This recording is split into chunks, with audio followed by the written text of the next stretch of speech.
KT는 최고 경영자가 바뀔 때마다 전임 대표가 해왔던 사업이 정리되는 등 개편이 이어졌습니다. 앞선 구현모 전 대표 당시엔 별다른 구조조정이 없었지만 외부 출신 전임인 이석채 전 회장과 황창규 전 회장의 부임 이후 각각 6,000명, 8,000명의 구조조정이 이뤄졌습니다. 지난해 김영섭 대표의 등장 이후 구조조정 등 경영 전반의 변화가 예고된 것도 주인 없는 회사라는 특성상 중장기 계획 없이 대표 중심의 사업 추진이 이뤄졌기 때문입니다.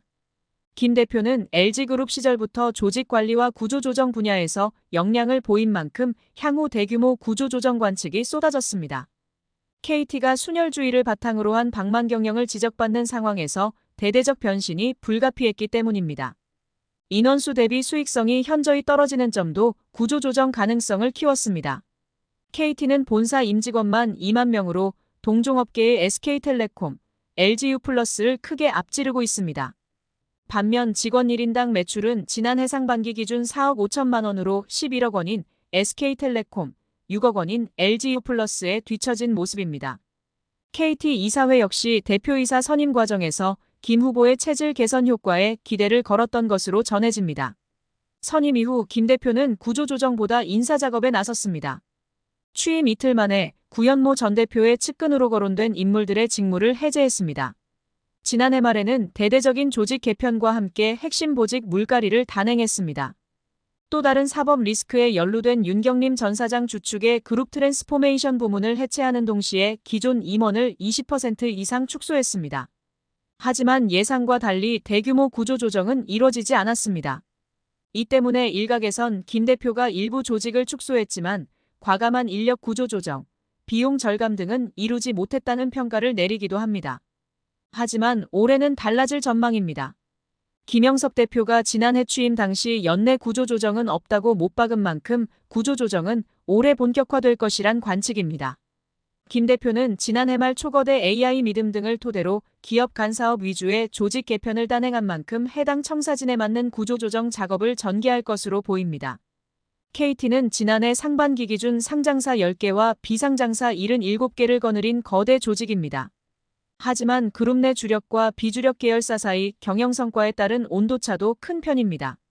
이 때문에 향후 구조조정은 내부 반발을 최소화하기 위해 비주력 계열사 위주로 사업 정리나 통폐합 등의 과정을 거칠 것으로 관측됩니다.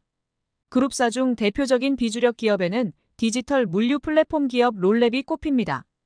KT가 지난 2021년 설립한 롤랩은 지금까지 누적 순손실 181억 원을 기록했는데 지난해 3개 분기 동안 입은 손실만 100억 원에 가깝습니다. 또 다른 비주력 기업인 넥스트커넥트 PFV는 2018년 인수 이후 지난해 3분기까지 매출 없이 누적 기준 254억 원의 손실을 거둬 자본 잠식이 이어지고 있습니다. 상장사 중에서도 부진한 곳이 있습니다. KT자회사 KTDS가 지분 30%를 보유한 금융계열사 이니텍은 지난 2020년부터 적자를 벗어나지 못하고 있습니다. 해외 법인도 예외가 될 수 없습니다. 2013년 세운 르완다 법인 KTRN의 경우 지난해에만 434억 원의 손실을 거뒀습니다. 10년여간 적자가 눈덩이처럼 불어나며 현재 누적 순손실은 3천억 원을 넘어섰습니다. 르완다 정부로부터 LTE 독점 사업권을 박탈당한 탓에 현재 사업 철수가 불가피한 상황입니다. 사업이 일부 겹치는 상장사 KTIS와 KTCS의 합병안도 설득력을 얻고 있습니다. 업계에 따르면 현재 양사 모두 인공지능 컨택센터 분야에 주력하고 있지만 사업이 중첩되고 경쟁력 제고 등의 어려움을 겪어 지난해 말 관련 기술 인력이 일부 축소된 것으로 전해집니다.